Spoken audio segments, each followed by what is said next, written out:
ജനാധിപത്യ സംരക്ഷണത്തെക്കുറിച്ച് ഏറ്റവും അധികം രാജ്യത്ത് ഇതിനു മുൻപ് വർത്തമാനം നടന്നത് അടിയന്തരാവസ്ഥയ്ക്ക് ശേഷമാണ്. അടിയന്തരാവസ്ഥ കാലത്തും അതിനുശേഷമാണ്.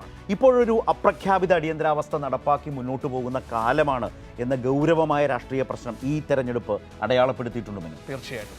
അതായത് വിമർശിക്കുന്നവരോട് തീരെ സഹിഷ്ണുതയില്ലാത്തൊരു കാലമാണ് കടന്നു പോകുന്നത്. വിമർശിക്കുന്നവരെ ജയിലിലടയ്ക്കുക, അല്ലെങ്കിൽ അവരെ ഏത് വിധേനയും ഒതുക്കുന്ന ഒരു കാലം. പക്ഷേ അതിന് എല്ലാത്തിനും കാലം ഒരു മറുപടി നൽകും എന്ന് നമ്മൾ പറഞ്ഞു കേട്ടിട്ടുണ്ട്. അതാണ് ഈ തെരഞ്ഞെടുപ്പിന്റെ നിർണായക ഘട്ടങ്ങളിൽ നമ്മൾ കണ്ടത്.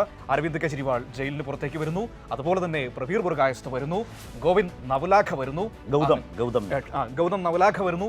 അങ്ങനെ ഒരു നീണ്ട നിരയുണ്ട് പറഞ്ഞു വെക്കാം. അപ്പോൾ ഏതായാലും നമ്മൾ അരവിന്ദ് കെജ്രിവാളിലൂടെ ആ രാഷ്ട്രീയ ജീവിതത്തിലൂടെ നമ്മൾക്ക് ഈ പരിപാടിയിൽ ഈ വിഷയത്തിലേക്ക് കൂടുതലായി ഇറങ്ങിച്ചെല്ലാം. दिल्ली के लोकप्रिय मुख्यमंत्री अरविंद केजरीवाल ഇന്ത്യയുടെ രാഷ്ട്രീയ ചരിത്രത്തിലെ അത്യപൂർവ പ്രതിഭാസം. മുഖ്യധാര രാഷ്ട്രീയ പാർട്ടികളിൽ നിന്നും മാറി പൂർണ്ണമായും ആധുനികവും വ്യത്യസ്തവുമായൊരു പാർട്ടി. ലോകമെങ്ങും ഉയർത്തെഴുന്നേറ്റ ജനസഞ്ചയ രാഷ്ട്രീയത്തിന്റെ തുടർച്ച. ആം ആദ്മി പാർട്ടിക്കും അരവിന്ദ് കെജ്രിവാളിനും അങ്ങനെ വിശേഷണങ്ങൾ അനവധിയാണ്. 4 जून को मोदी सरकार वापस नहीं आ रही है, सब लोग बता रहे हैं.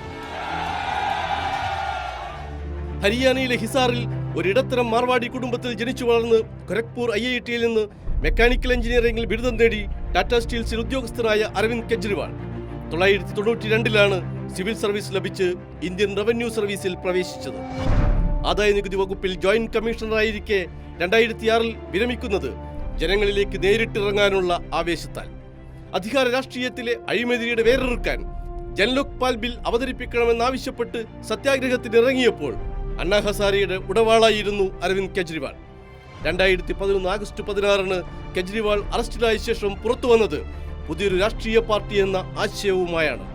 ഹസാരെ കൂടെ നിന്നില്ലെങ്കിലും ഡൽഹിയിലെ ചേരി നിവാസികളും സാധാരണക്കാരും യുവാക്കളും വിദ്യാർത്ഥികളും ഒപ്പം നിന്നു.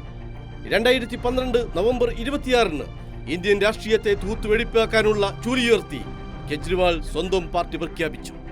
हम उन सभी लोगों को अपना फाउंडर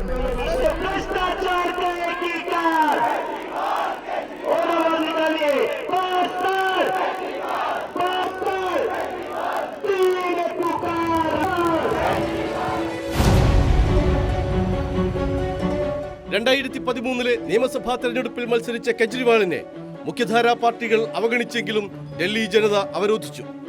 ഒരു വയസ്സുമാത്രം പ്രായമായ തന്റെ പാർട്ടിയുമായി കെജ്രിവാൾ 1.5 പതിറ്റാണ്ട് കാലം ദില്ലിയുടെ മുഖ്യമന്ത്രിയായിരുന്ന ഷീലാ ദീക്ഷിതിനെ ന്യൂഡൽഹി മണ്ഡലത്തിൽ നിലംപരിശാക്കി. ദീക്ഷിതിന്റെ പാർട്ടിയുടെ കൂടി പിന്തുണയോടെ കെജ്രിവാൾ മുഖ്യമന്ത്രിയായി. मैं अरविंद केजरीवाल ईश्वर की शपथ लेता हूं. ലോക്പാൽ ബിൽ UPA സർക്കാർ അവഗണിക്കുന്നു എന്ന് പറഞ്ഞ് 49 ദിവസത്തിന് ശേഷം കെജ്രിവാൾ രാജിവെച്ചു. 2014 ലോക്സഭാ തെരഞ്ഞെടുപ്പിൽ വാരണാസിയിൽ നരേന്ദ്രമോദിയോട് നേരിട്ട് പോരാടി പരാജയപ്പെട്ട കെജ്രിവാൾ 2015 നിയമസഭാ തെരഞ്ഞെടുപ്പിലൂടെ ചരിത്രത്തിലെ ഏറ്റവും വലിയ വിജയമായി ഉയർത്തെഴുന്നേറ്റു. 70-ൽ 67 സീറ്റ്. BJPക്ക് വെറും 3 സീറ്റ്. 3.5 പതിറ്റാണ്ട് ദില്ലി ഭരിച്ച കോൺഗ്രസിന് വട്ടപൂജ്യം. വാഗ്ദാനം പാലിക്കുന്ന മുഖ്യമന്ത്രിയായി കെജ്രിവാൾ ജനഹൃദയത്തിൽ ഇടം നേടി. हम दिल्ली को ऐसा शहर बना सकते हैं जिसके ऊपर गरीब और अमीर दोनों गर्व करेंगे. പാവങ്ങൾക്ക് വൈദ്യുതിയും കുടിവെള്ളവും സൗജന്യമായി. വനിതകൾക്ക് യാത്രാ സൗജന്യവും ലഭിച്ചു. 10ാം വർഷം ആം ആദ്മി പഞ്ചാബും വെട്ടിപ്പിടിച്ചു. ഹരിയാനയിലേക്കും രാജസ്ഥാനിലേക്കും ഹിമാചലിലേക്കും ഗോവയിലേക്കും ആ പാർട്ടി പടർന്നു. मेरा कसूर ये है कि मैंने आप लोगों के लिए फ्री बिजली का इंतजाम किया. നരേന്ദ്രമോദിയും BJPയുമായിരുന്നു കെജ്രിവാളിന്റെ മുഖ്യ ശത്രു. കോൺഗ്രസ് അടിയറവ് പറഞ്ഞതോടെ മോദിയും BJPയും ലക്ഷ്യമാക്കിയതും കെജ്രിവാളിനെ. മോദി പയറ്റുന്ന അടവുകൾ കെജ്രിവാളും പയറ്റി. ഹനുമാൻ ചാലിസ ചൊല്ലിയും ചുവന്ന കുറിതൊട്ടും കെജ്രിവാളും നമ്പറുകൾ ഇറക്കി.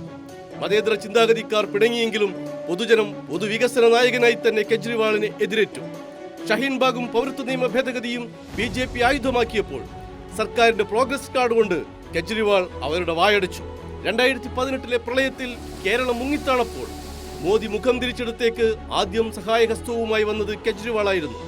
കേന്ദ്ര സർക്കാർ കേരളത്തെ ശ്വാസം മുട്ടിക്കുന്നതിനെതിരെ മുഖ്യമന്ത്രി പിണറായിയുടെ നേതൃത്വത്തിൽ ദില്ലിയിൽ നടത്തിയ സമരത്തിലും കെജ്രിവാൾ മുന്നണിയിൽ നിന്നു.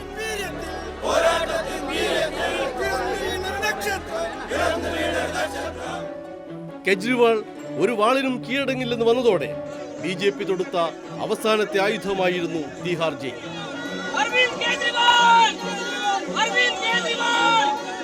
ഇന്ത്യൻ നീതിന്യായ സംവിധാനത്തിലെ വെളിച്ചം പൂർണ്ണമായി അണഞ്ഞിരുന്നില്ല.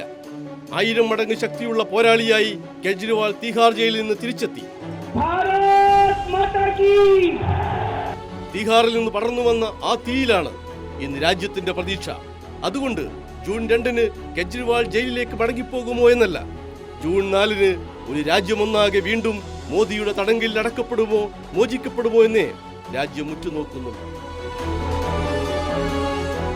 ബിജു മുത്തത്തി, കൈരളി ന്യൂസ്.